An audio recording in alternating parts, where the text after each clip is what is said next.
For over 100 years, no one in the galaxy cared about Earth. The Galactic Council saw humans as weak, slow to evolve. No real space fleet, no major technology. While other species joined together, building powerful alliances and war machines. Earth stayed quiet. They didn't send ambassadors. They didn't fight. They didn't even respond to messages anymore. Primitive creatures, a tall, four-eyed Xeran commander once said. They're still throwing metal at problems. That was true. Humans liked metal. But the Council didn't know just how fast and deadly that metal could become. One day, a small drone scout flew near Earth's moon. It was sent by the Council just to check if humans still existed. The drone sent back images, strange ones. There was something huge under the surface. A dark structure hidden beneath the moon's gray rock. It was silent, cold, but alive. "What is that?" asked Council technician Jorel as he zoomed in. "It's not on any of their old maps." No answers came. So the Council sent a small observer ship, the Cavrix, 4 crew members. Light weapons. Just a quick mission to investigate. They never returned. The Cavrix sent one final message before going silent. Approaching dark surface. Large, metallic. Wait, then nothing. No explosion, no distress signal. Just silence. Commander Yelver slammed his fist on the table. That's impossible. It was a peaceful mission. Technician. Jorel stared at the screen. "The ship is gone, sir."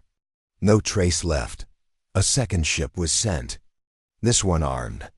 The Braxis, faster, smarter, ready for trouble. It made it within 300 kilometers of the moon and disappeared.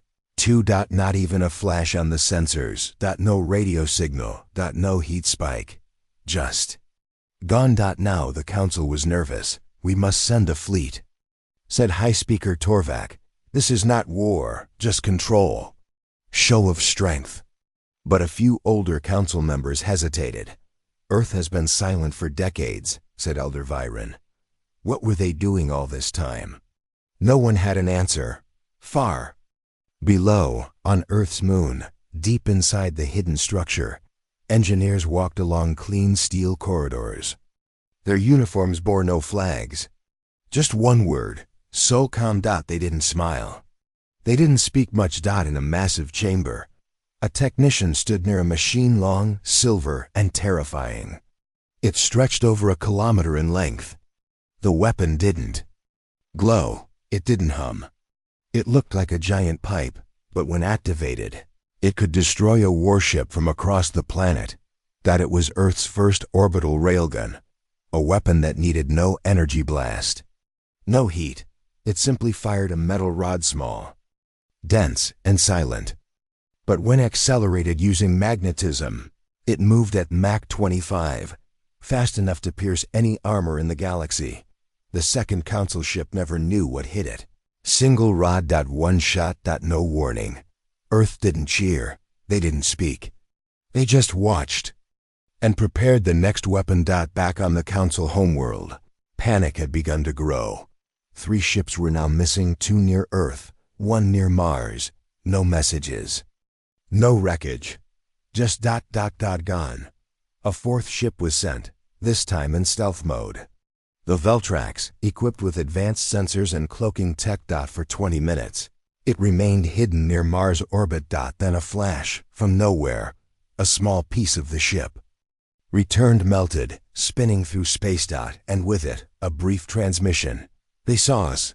We didn't see them." We silence again. The Council called an emergency session. Alien voices filled the great chamber. "This is an attack."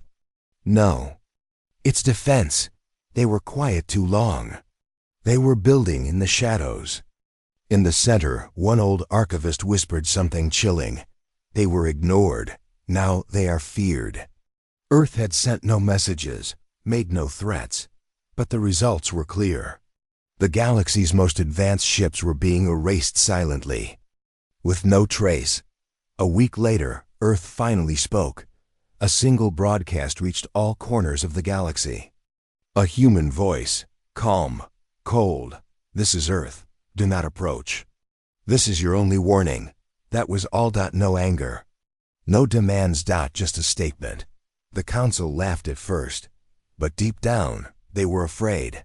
Still, they had pride. So they sent a full fleet, 20 warships. They entered Earth orbit together, expecting surrender. Only 9 made it back. The others? Gone before they even locked targets. No missile trails. No beams. Just metal rods falling from the sky at impossible speed. They don't fight like us, whispered Captain Nerith, one of the survivors. They kill before we see them. After that, things changed. No more ships were set near Earth. Treaties were drafted. New maps marked Earth space as no entry. But humans weren't done. From the shadows, more railguns were launched, this time into deep space. Silent satellites. No heat. No signal, just waiting. And watching. And when a council world tried to sneak a drone past the border, it disappeared like all the others. No warning. No trace. 1 year later, Earth still said nothing. They had no ambassadors. No flags in the council. But they had something stronger. Fear. In the end, it wasn't lasers or fleets that gave Earth power. It was silence. And one perfect shot at a time. The moon looked silent from space, cold, dead and gray. To most of the galaxy, it was just a lifeless rock. But deep under its surface, something moved, something powerful. Something human. Inside the hidden lunar base, Commander Reyna stood in front of a massive steel screen. Her eyes followed the line of text scrolling down in green letters. Systems ready. Railgun calibrated. Target range, 58,000 kilometers. She turned to the young technician beside her. Charge it again. Full power. Yes, ma'am, said the technician. His fingers moved quickly over the controls. A soft hum filled the room, deep and dangerous. The thick walls, Earth's greatest weapon, slept, a massive railgun, unlike anything the galaxy had ever seen. It had no fire, no explosive sound. Just pure magnetic force. A heavy metal rod would be launched at incredible speed so fast. It could tear through the hardest armor before the enemy even noticed. But this weapon was more than just a machine. It was a message. For 50 years, Earth had stayed quiet. No signals. No trade. No meetings with the Council.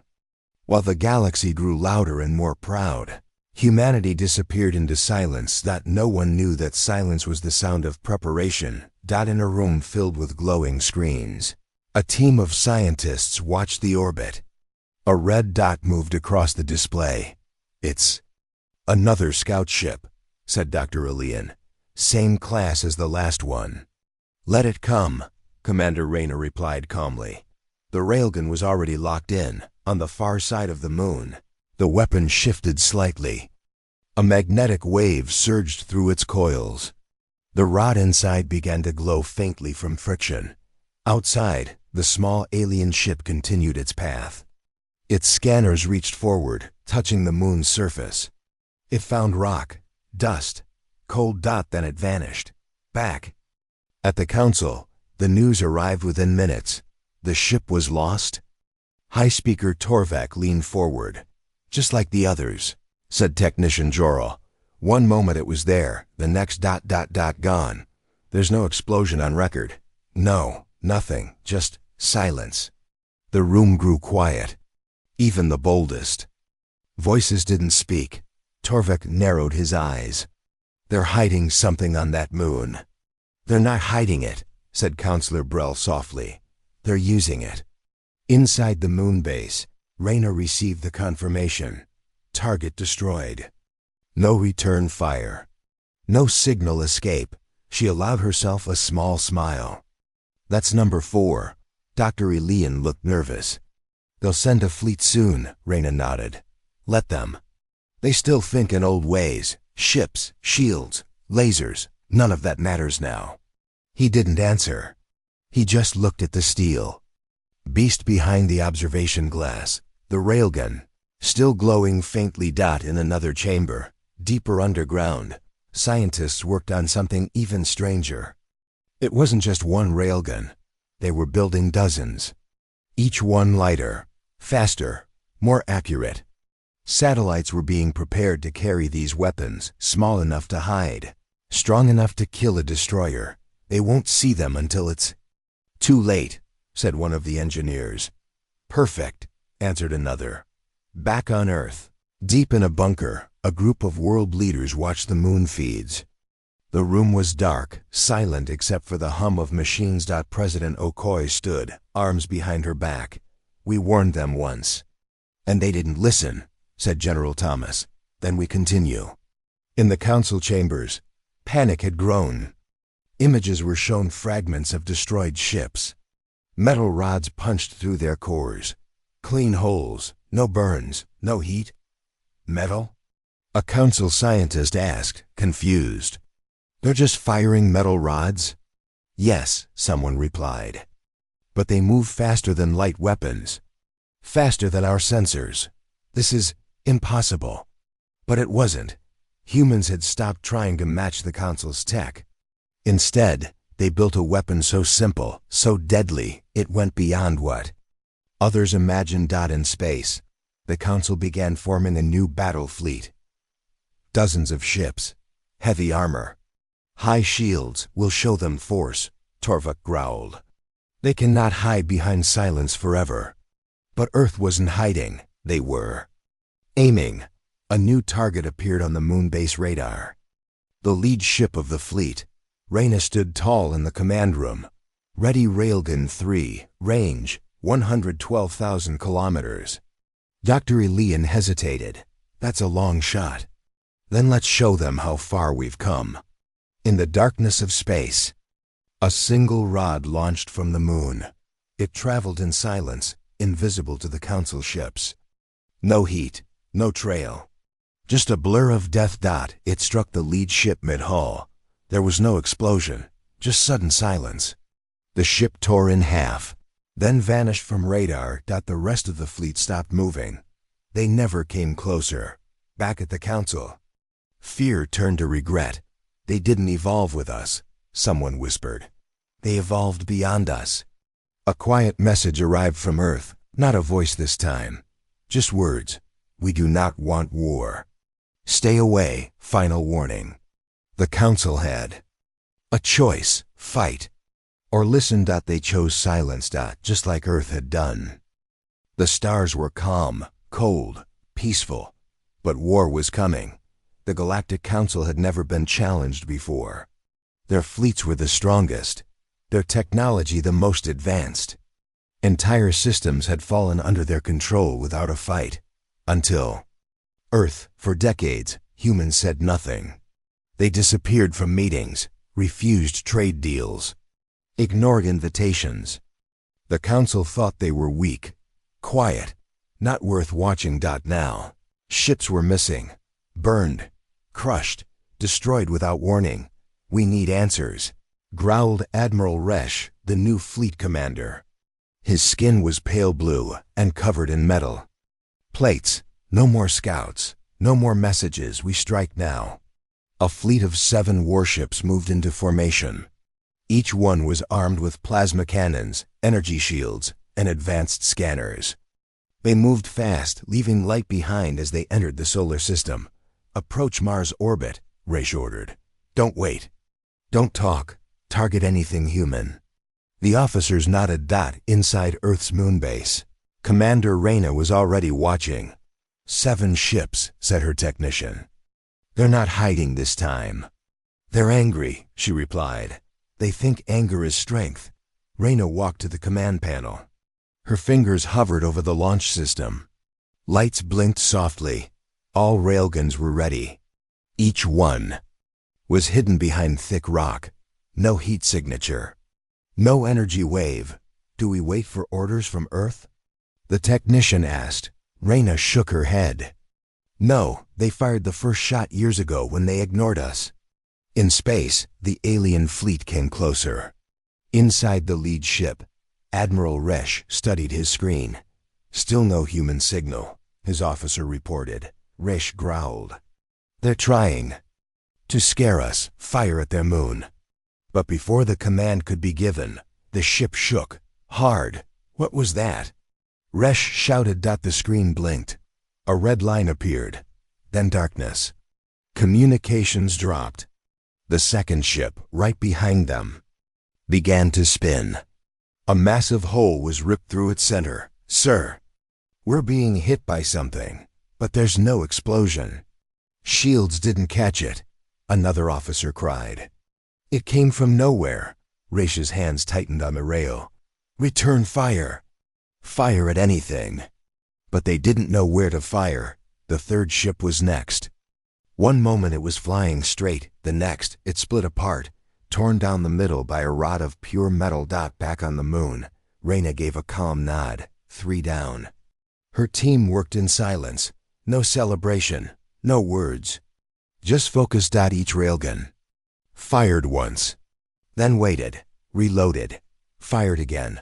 5 seconds between each shot, that was all it took. The fourth ship tried to run. It turned sharply, but too late. The rod hit its engines. The explosion was quiet in space, but deadly. Only 2 ships were left.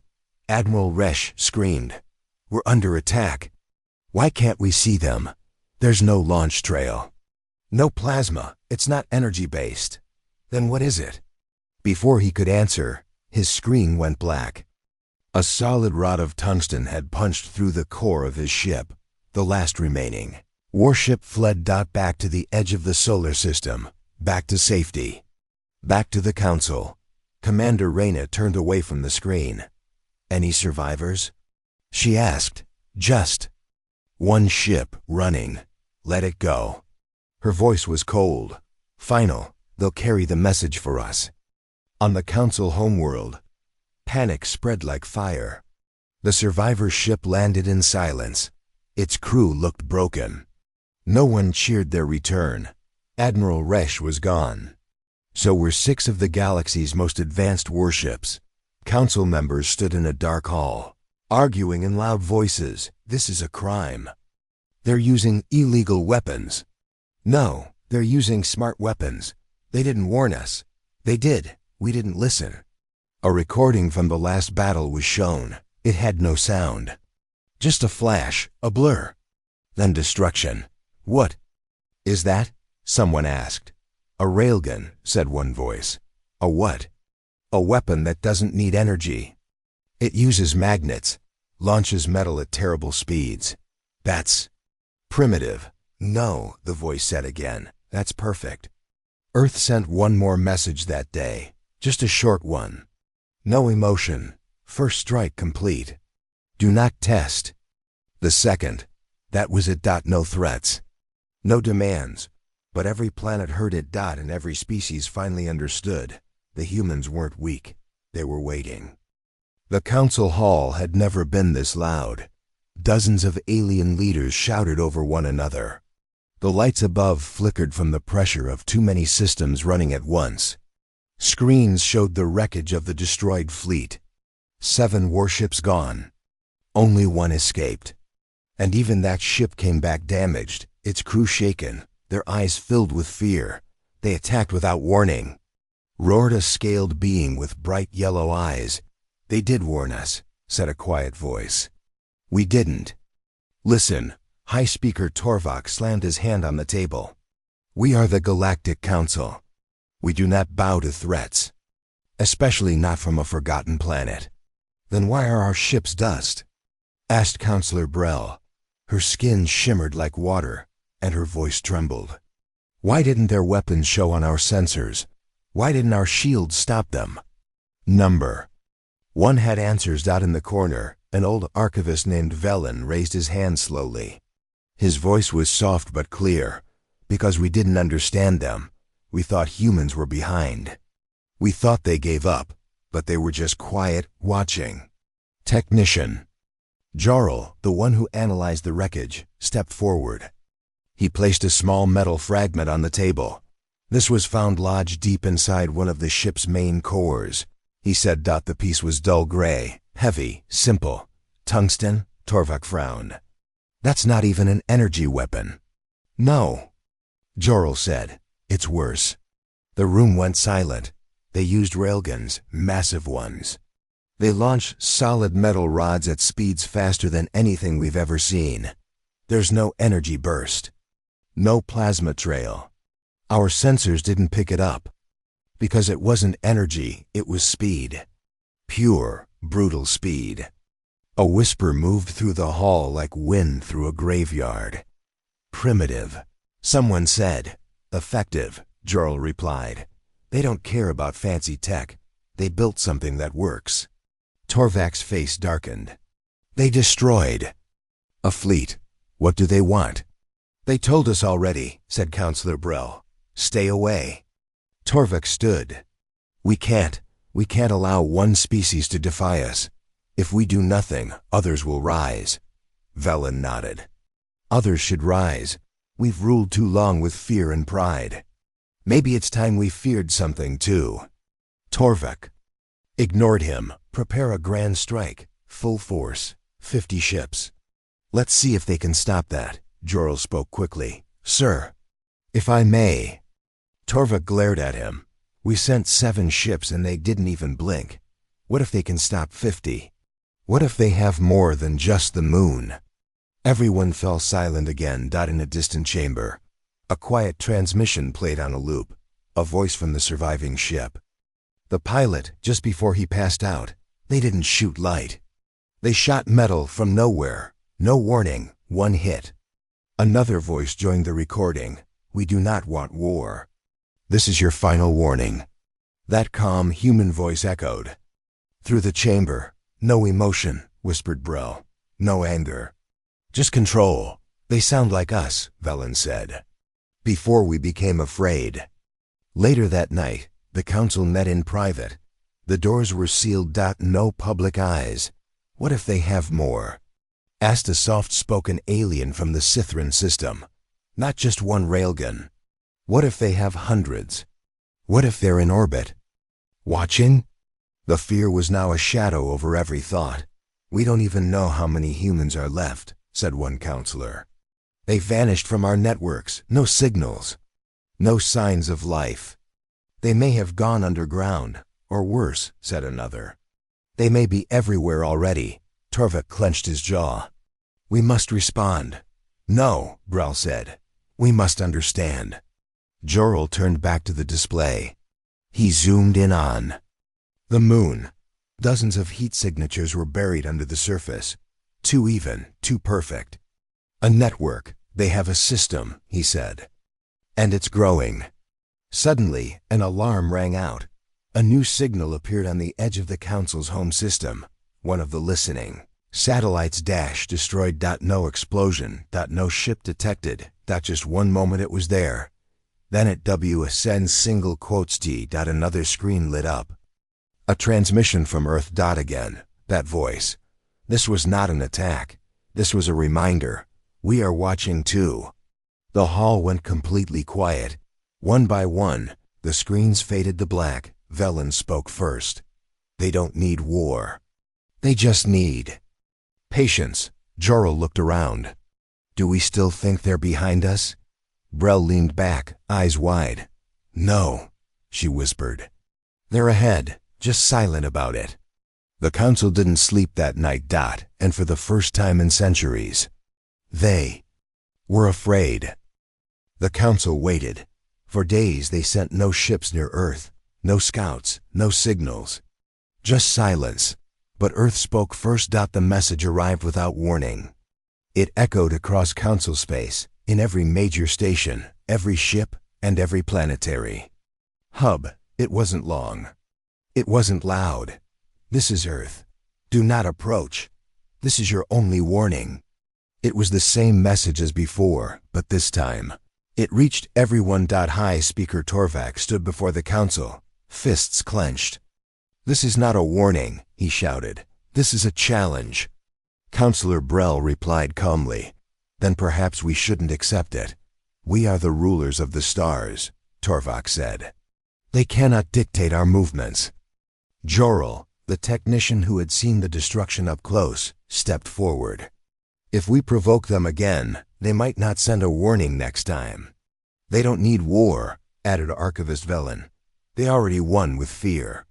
Torvik growled, but inside, even he felt it, the cold grip of fear. Still, he refused to show it. We send the fleet, not to attack, just to remind them who we are.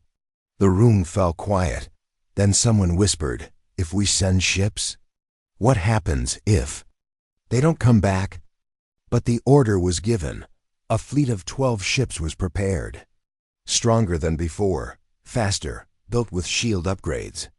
They launched from the edge of Council space, their engines burning bright. Back on Earth, deep inside the Mountain Command Center, President Okoye watched the live feed from the moon.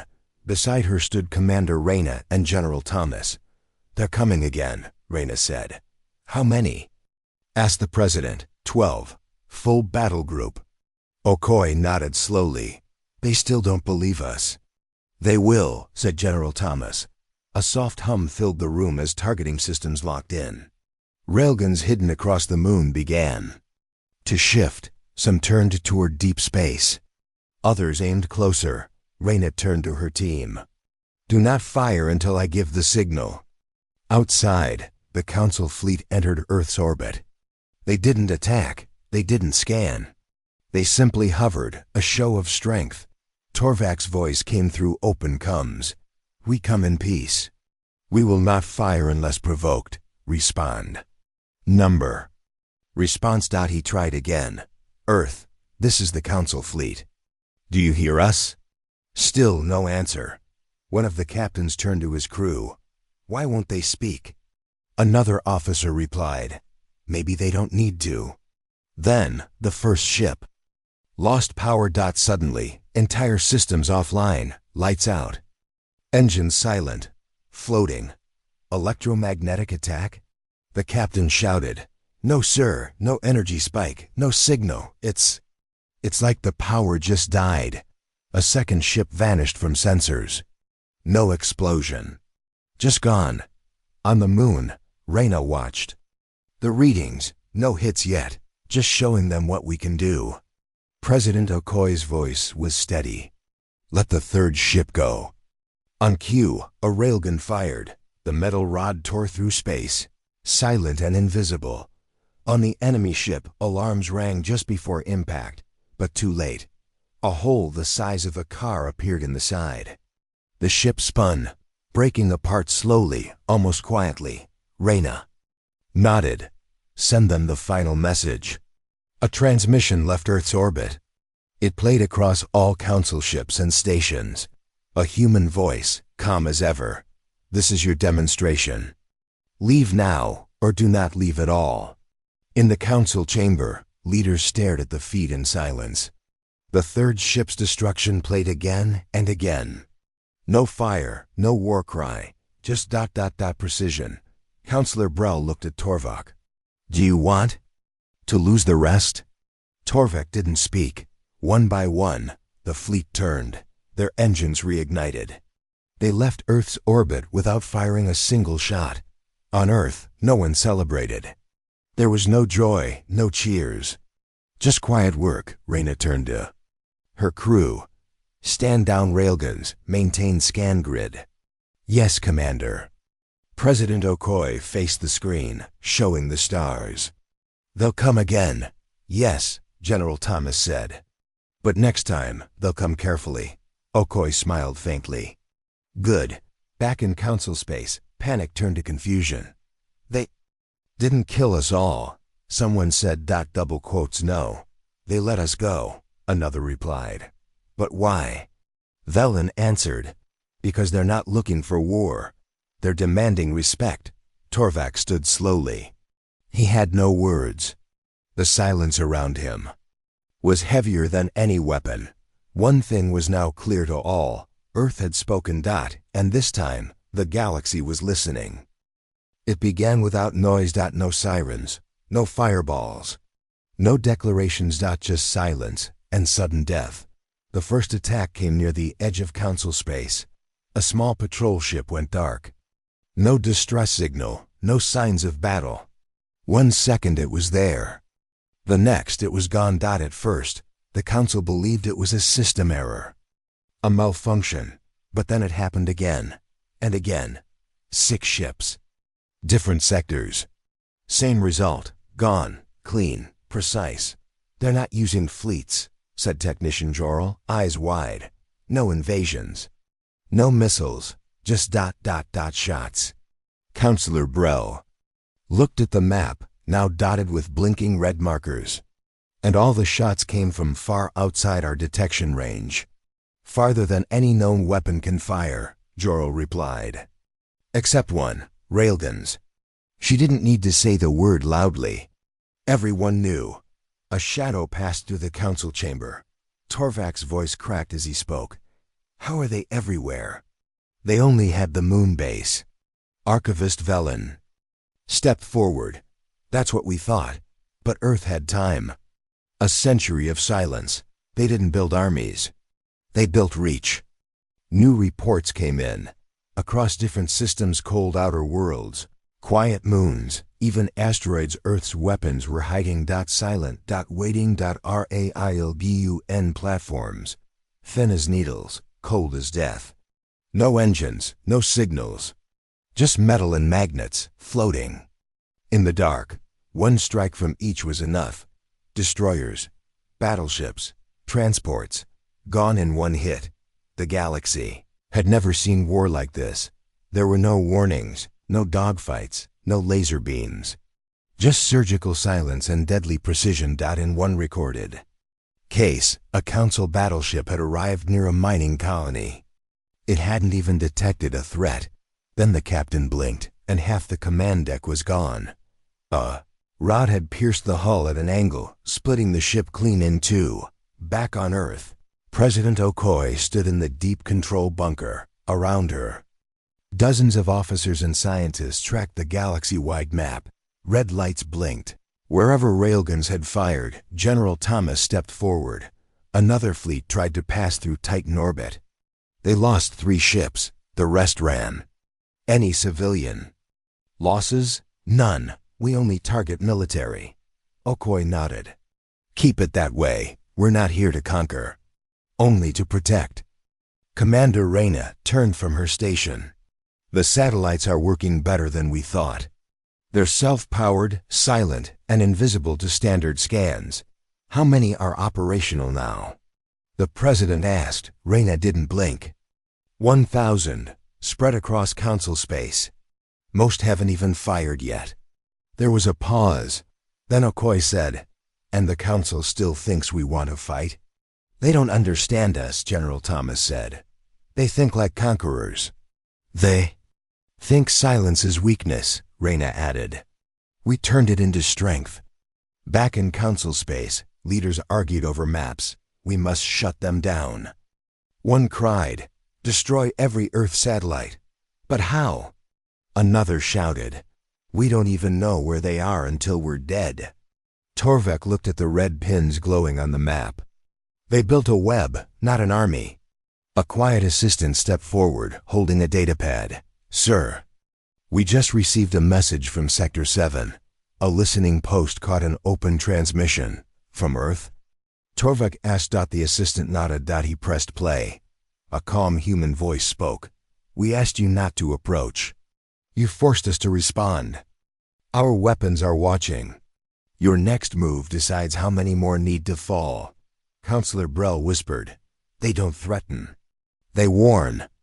And we still didn't listen, Velen said. Ships stopped moving. Patrols were cut in half. Fleets hid in safe zones. The Council's military might was useless against something they couldn't even see. Meanwhile, Earth didn't send more ships, no soldiers. No invasions. Just silence. The Railgun War wasn't a war of fire. It was a war of fear. And humanity had already won the first phase. One alien captain, after surviving a near hit, gave his report with trembling hands. They don't fight like US. They fight like ghosts. They fire once. They vanish. And you don't even know it was them until you're dead. The council held a private meeting. The room was cold, heavy. We cannot continue this, said one leader. We are bleeding ships. We are bleeding pride, said another. Torvak finally stood. his voice low. "We must talk." There was silence in the room. Then Brel spoke. "Not as rulers, not as warriors, we speak as equals. Or we speak to no one." In the end, the council sent a single ship. No weapons, no escorts. Just a diplomat. The ship approached Earth slowly. No defenses triggered. No railguns fired. It reached orbit. And waited. A voice came through. "We see you. State your purpose." The diplomat answered, "We wish to speak. Not rule, not fight. Just speak." There was a long pause. Then, for the first time in 100 years, Earth responded. "Then speak. We're listening." For a long time they laughed at humans. In council meetings, alien diplomats joked about Earth. Primitive, slow learners, emotional. One even called them a curious little species playing with fire. They ignored Earth's warnings, ignored their silence, ignored their history. But not anymore. Now they feared them. The diplomat ship floated above Earth, deep in orbit, unarmed and alone. Inside, Council Envoy Wheeler sat still, waiting for a reply. He stared at the black screen, sweating under his silver uniform. Then finally, the screen lit up. A human woman appeared. Calm, sharp eyes, no smile. "I am Director Lin," she said. "Earth Defense." Wheeler stood, trying to remain polite. "Director, thank you for responding. The Council wishes to discuss peace." "We never declared war," Lin replied coldly. "You entered our space. You attacked first." Wheeler swallowed hard. That was a mistake, one we regret." Lin leaned forward. "Do you regret it because you lost ships? Or because you realized we were not as weak as you believed?" "Silence." Then Wheeler said softly. "Both," Lin nodded. "Good. Then maybe you're ready to listen."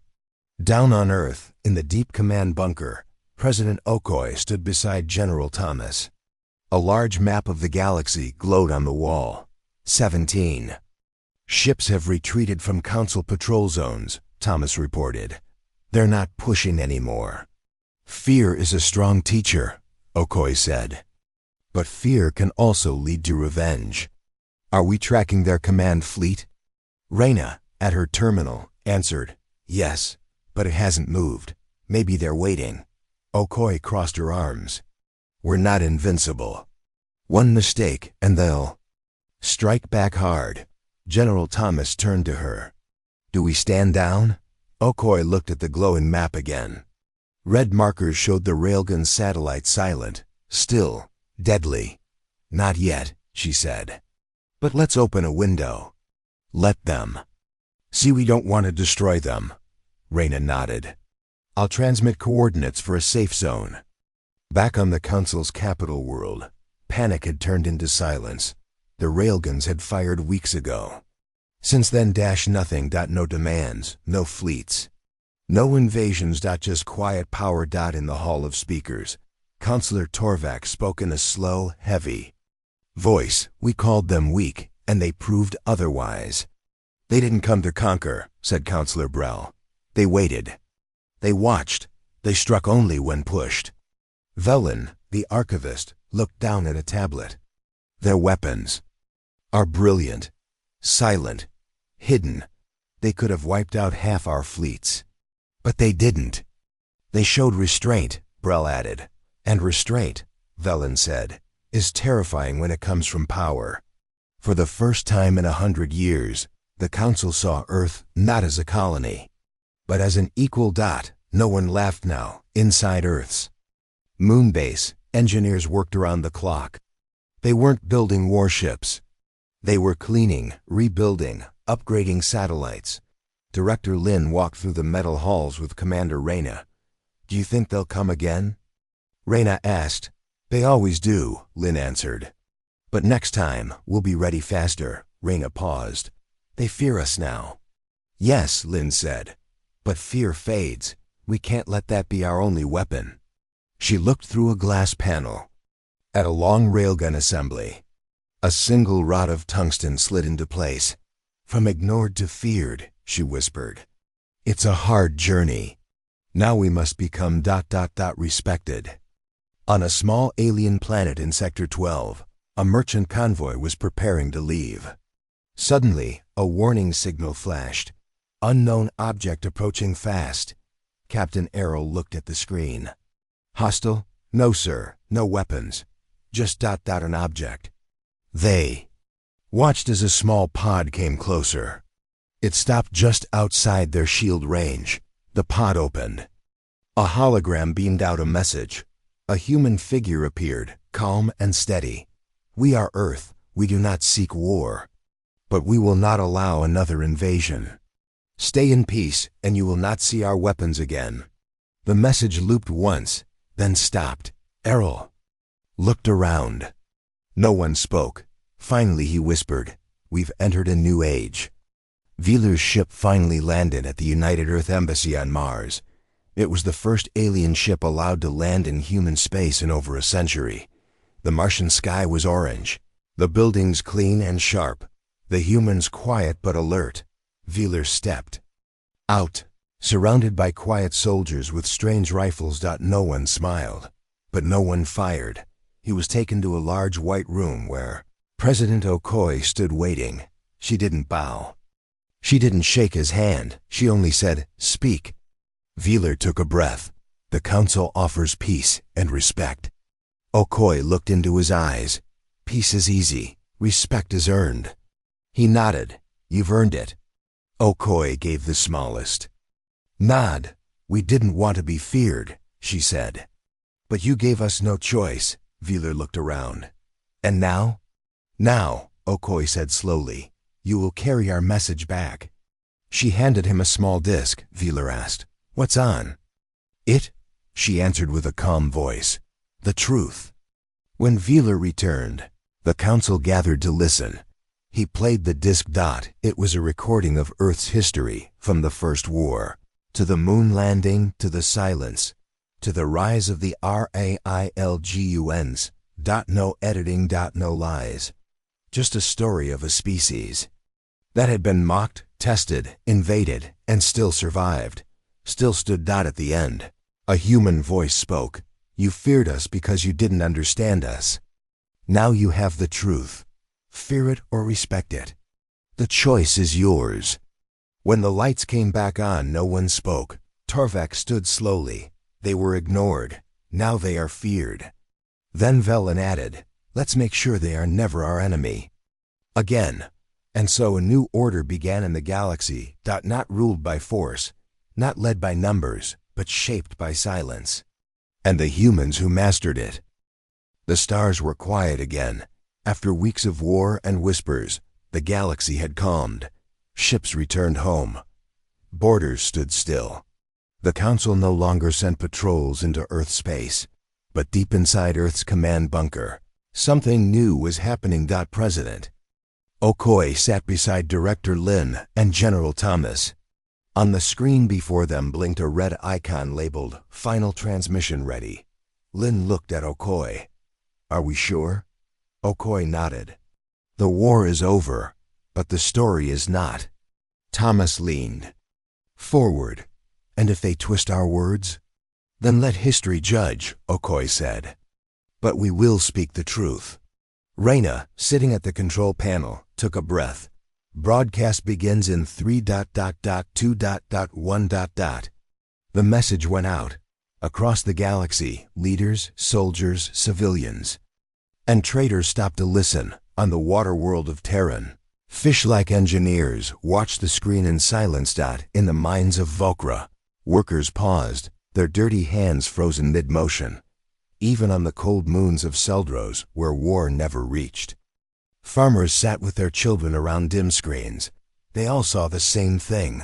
A human standing alone in silence. Then she spoke. Her voice was calm, measured, honest. To the peoples of the galaxy. We are Earth. The image zoomed out slightly, showing the planet behind her blue, bright and alive. You once ignored us. Then you feared us. But today we offer something more. Understanding. She looked directly into the camera. We did not want war. We wanted peace. But when attacked, we responded not with anger, but with control, with strength, with focus.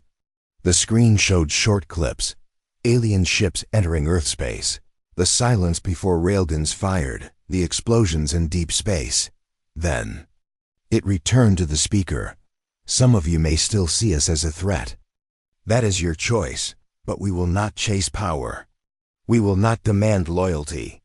We will protect our own and we will respect yours. She paused. Let this be the final message. We are not gods. We are not monsters. We are simply human. And that means we remember.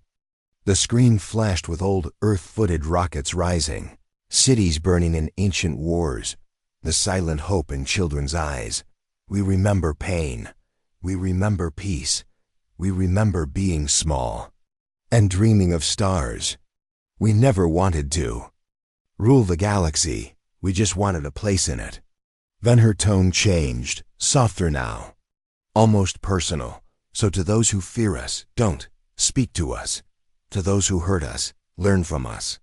And to those who stood by us, walk with us. The final words came slow and powerful. This is not the end. This is the beginning. The galaxy has changed. And so have we. Then the message ended. The screen turned black. For a long moment, no one in the galaxy moved. No guns fired. No orders shouted. Just stillness. Then one by one, ships powered down weapons. Patrols stood down. Communications began between species who never talked before. A new council meeting was called. This time it was different. The chamber was larger, brighter, and one seat was left empty for Earth. Councillor Brell stood and spoke to the gathered leaders. Humans are not what we thought, she said. They could have burned half our worlds. Instead, they sent a message. Torvik added, not of power, but of memory. And memory, said Velen the archivist, is the strongest weapon of all. Back on Earth, inside the command bunker, silence filled the room. The message was sent. Lynn sat down slowly. That's it. Thomas stared at the screen. No reply yet. Raina shook her head. Not yet. President Okoye stood. She looked tired, but proud. They'll reply, she said. Maybe not today. Maybe not tomorrow, but they will. Raina turned to her. What if they don't? Okoye smiled slightly. Then we've already won. Outside, beyond the steel walls, the sky was clear. The railgun sat silent in orbit. Earth had found its place not by conquering, but by surviving, by speaking, by remembering, and somewhere, out there, the galaxy finally listened. Far across space, in a quiet room on a distant world, a child turned to his father. Papa, he asked, are humans dangerous? The father looked at the black screen, then at his son. He thought for a long time before answering. No, he said. There. Something better. What's that? The father smiled. Human.